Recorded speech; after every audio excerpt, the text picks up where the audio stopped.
ο Χρήστος Καλτσής, ο οποίος ήταν και ο πεθερός μου και ο άνθρωπος ο οποίος με δίδαξε πάρα πολλά πράγματα, αφού από το 1925 εργάστηκε ως εργάτης στις ανασκαφές των αδελφών, στη Γαλλική Σχολή βεβαίως πάντοτε.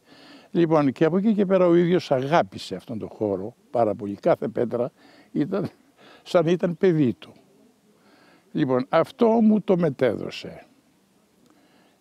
Πήρα πάρα πολλά από αυτόν και εγώ με τη σειρά μου αγάπησα, γιατί κοιτάξτε, σε αυτόν τον χώρο για να μείνει κανείς μια ζωή πρέπει να τον αγαπήσει. Αν δεν τον αγαπήσει και έρχεται με τη μορφή της αγκαρίας, τότε καλύτερα είναι να φύγει. Δηλαδή πρέπει να είναι και λίγο ψωνισμένο το θέμα, να μπορεί δηλαδή να αγαπάει και να αγαπάει αυτά που βλέπει, τις πέτρες, και να μιλάει μαζί με τις πέτρες.